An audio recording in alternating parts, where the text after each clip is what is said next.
নমস্কার বন্ধুরা, আজকে আমি শেয়ার করছি উচ্ছে বা করলার দুর্দান্ত একটা রেসিপি। তেতো হওয়ার কারণে যারা উচ্ছে বা করলা খেতে একদমই পছন্দ করে না, এইভাবে উচ্ছে বা করলা রান্না করলে তারাও চেটেপুটে খেয়ে নেবে। গরম ভাতের প্রথম পাতে জাস্ট জমে যাবে। তো রেসিপিটি প্রথম থেকে শেষ পর্যন্ত দেখার অনুরোধ রইল। তো উচ্ছে বা করলার এই রেসিপিটি বানানোর জন্য আমি এখানে নিয়েছি 250 গ্রাম উচ্ছে। প্রথমে উচ্ছের 2 মাথা কেটে বাদ দিয়ে তারপর এইভাবে উচ্ছেগুলিকে গোল গোল করে কেটে নিতে হবে। খুব বেশি পাতলা করব না, আবার খুব বেশি মোটাও করব না। তো প্রত্যেকটা উচ্ছেকে এইভাবে গোল গোল করে কেটে নিচ্ছি।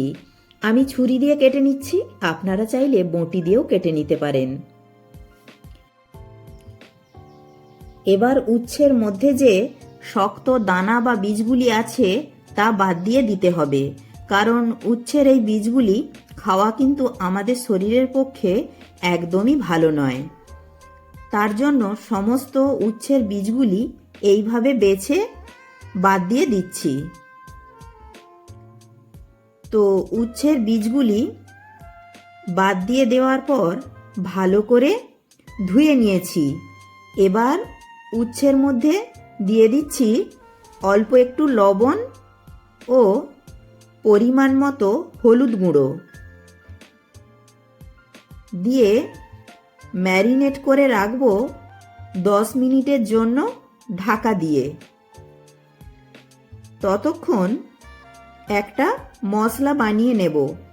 তার জন্য কড়াই দিয়ে দিচ্ছি 1 চামচ গোটা জিরে ও একটা শুকনো লঙ্কা মাঝখান দিয়ে ছিঁড়ে। এবার ভালো করে নেড়ে চেড়ে হালকা করে ভেজে নিচ্ছি। তো ভাজা হয়ে গেলে এবার একটু ঠান্ডা করে মিক্সিতে গুঁড়ো করে নেব। তবে একদম মিহি করে গুঁড়ো করিনি, একটু দানা দানা রেখে গুঁড়ো করেছি। তো একটা ভাজা মশলা আমাদের তৈরি হয়ে গেল। এবার আর একটা মশলা বানাবো। তার জন্য একটা মিক্সিতে দিয়ে দিচ্ছি 1 মুঠো চিনেবাদাম ভাজা। চিনেবাদামটা অবশ্যই ভাজা দিতে হবে। আর দিচ্ছি 1 চামচ কালো সর্ষে ও 1 চামচ পোস্ত। এবার শুকনো অবস্থায় প্রথমে গুঁড়ো করে নেব। যেহেতু অল্প মশলা তাই প্রথমে একটু শুকনো গুঁড়ো করে নিলাম। এবার এর মধ্যে দিয়ে দিচ্ছি 2টি চেরা কাঁচা লঙ্কা। ঝালের পরিমাণটা আপনারা আপনাদের প্রয়োজন মতো দেবেন। আর অল্প একটু জল দিয়ে দেখুন খুব সুন্দর একটা পেস্ট বানিয়ে নিলাম। আর এইদিকে 10 মিনিট হয়ে গেছে। সামান্য পরিমাণ লবণ ও হলুদ গুঁড়ো দিয়ে উচ্ছেটাকে ম্যারিনেট করে রেখেছিলাম। 10 মিনিট পর ঢাকনা খুলে সুন্দরভাবে চেপে চেপে উচ্ছের মধ্যে যে জলটা আছে তা বের করে নিতে হবে। গায়ে যত বল আছে সমস্ত বলটুকু দিয়ে একদম চেপে চেপে উচ্ছের মধ্যে যে জলটা আছে তা বের করে নিলাম। এর ফলে উচ্ছের যে একটা তেতো ভাব তা অনেকটাই কমে যাবে। আর দিচ্ছি 1 চামচ বেসন।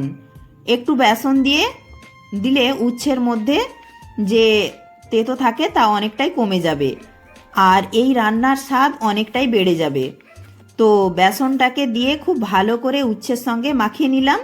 এবার গ্যাসের ফ্লেমটা জ্বালিয়ে দিয়ে কড়ায় দিয়ে দিলাম 2 চামচ সর্ষের তেল। আজকে রান্নাটা সর্ষের তেলে করব, তাহলে খেতে কিন্তু দারুণ টেস্ট হবে।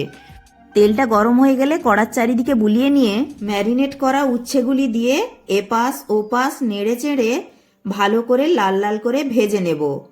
উচ্ছেটাকে লাল লাল করে ভেজে নিলে দেখবেন খুব সুন্দর একটা ফ্লেভার হবে আর টেস্টটাও দারুণ হবে। তো দেখুন খুব সুন্দর করে লাল লাল করে ভেজে নিয়েছি। এবার একটা পাত্রে তুলে নিচ্ছি। এবার ওই কড়ায় দিয়ে দিচ্ছি আরও 1 চামচ সর্ষের তেল। তেল গরম হয়ে গেলে ওতে দিয়ে দিচ্ছি 1/2 চামচ কালো জিরে ফোড়ন আর দিচ্ছি একটা শুকনো লঙ্কা। ফোড়ন থেকে খুব সুন্দর একটা গন্ধ বেরোলে এতে দিয়ে দিচ্ছি 1/2 চামচ কাশ্মীরি লঙ্কার গুঁড়ো। এইভাবে তেলের ওপরে কাশ্মীরি লঙ্কার গুঁড়োটা দিলে রান্নার রঙটা খুব সুন্দর হবে। তবে গ্যাসের ফ্লেমটা এই পর্যায়ে অবশ্যই লোতে রাখতে হবে, না হলে পুড়ে যেতে পারে। এবার দিয়ে দিলাম মিক্সিতে পেস্ট করে রাখা মশলাটা। মিক্সিং জারের মধ্যে 1 চামচ পোস্ত, 1 চামচ কালো সর্ষে, 2টি কাঁচা লঙ্কা ও 1 মুঠো চিনেবাদাম দিয়ে খুব সুন্দর করে পেস্ট করে রেখেছিলাম, সেটা দিয়ে দিলাম। মিক্সির জার ধোয়া জল আর একটু দিয়ে দিলাম। এবার খুব সুন্দর করে মশলাটাকে কষিয়ে নিতে হবে। এবার ওতে দিয়ে দিচ্ছি স্বাদ অনুযায়ী লবণ ও সামান্য পরিমাণ হলুদ গুঁড়ো দিয়ে খুব সুন্দর করে মশলাটাকে কষিয়ে নিতে হবে।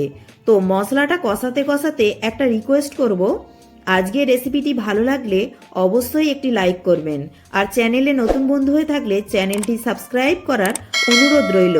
তাহলে আমার দেওয়া নিত্য নতুন ভিডিওর আপডেট সবার আগে আপনার কাছে পৌঁছে যাবে। তো মশলাটা খুব সুন্দরভাবে কষানো হয়ে গেছে, মশলা থেকে তেল ছেড়ে গেছে। এবার এর মধ্যে দিয়ে দিচ্ছি ভেজে রাখা উচ্ছেগুলি। উচ্ছেগুলি দিয়ে মশলার সঙ্গে আরও একটু মিনিট খানেক কষিয়ে নেব।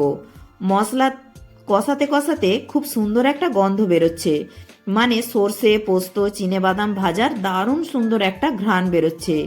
আর এই পর্যায়ে খুব বেশি কষানোর দরকার নেই, কারণ মশলাটাও ভালো করে কষানো আছে আর উচ্ছেটাও ভালো করে ভাজা আছে। তাই মিনিট খানেক একটু কষিয়ে নিয়ে ওতে দিয়ে দিচ্ছি পরিমাণ মতো গরম জল। আর অবশ্যই গরম জল দেওয়ার চেষ্টা করবেন, তাহলে গ্রেভিটার টেস্ট কিন্তু দ্বিগুণ বেড়ে যাবে। পরিমাণ মতো গরম জল দিয়ে মিশিয়ে নিয়ে ঢাকা দিয়ে 5 মিনিট সময় নিয়ে রান্না করে নেব। আর গ্যাসের ফ্লেমটা মিডিয়ামে রাখতে হবে। এবার 5 মিনিট পর খুলে দেখাচ্ছি। খুব সুন্দরভাবে আরও একবার নেড়ে চেড়ে মিশিয়ে নিয়ে দিয়ে দিচ্ছি কয়েক দানা চিনি। একটু মিষ্টি দিলে স্বাদের ব্যালেন্সটা ঠিকঠাক থাকবে আর খেতেও দারুণ লাগবে। আর শেষে দিয়ে দিচ্ছি 1 চামচ ভাজা মশলা। আর এই ভাজা মশলাটা দিলে এই রান্নার স্বাদ ও গন্ধ দ্বিগুণ বেড়ে যাবে। কড়ায় 1 চামচ গোটা জিরে ও একটা শুকনো লঙ্কা ভেজে গুঁড়ো করে রেখেছিলাম, সেই ভাজা মশলা থেকে 1 চামচ দিলাম। এখন এই ভাজা মশলা ও চিনিটা দিয়ে মিনিট খানেক একটু নাড়াচাড়া করে রান্না করে নিতে হবে। আর এই রান্নাটা এই রকম একটু মাখো মাখোই হবে, তাহলে ধোঁয়া ওঠা গরম ভাতের সঙ্গে খেতে দারুণ লাগবে। এবার গ্যাস অফ করে দিলাম।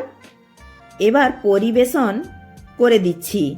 তো বন্ধুরা, উচ্ছের একঘেয়েমি রান্না ছেড়ে একবার এইভাবে রান্না করে খেয়ে দেখতে পারেন। গরম ভাতের প্রথম পাতে একেবারে জমে যাবে। উচ্ছে বা করলা তেতো হওয়ার কারণে যারা খায় না তারাও দেখবেন চেয়ে চেয়ে খাবে।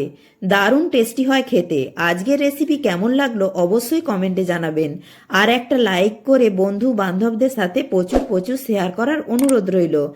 আর চ্যানেলে নতুন বন্ধু হয়ে থাকলে চ্যানেলটি সাবস্ক্রাইব করার অনুরোধ রইল। প্রত্যেকে ভালো থাকবেন, সুস্থ থাকবেন।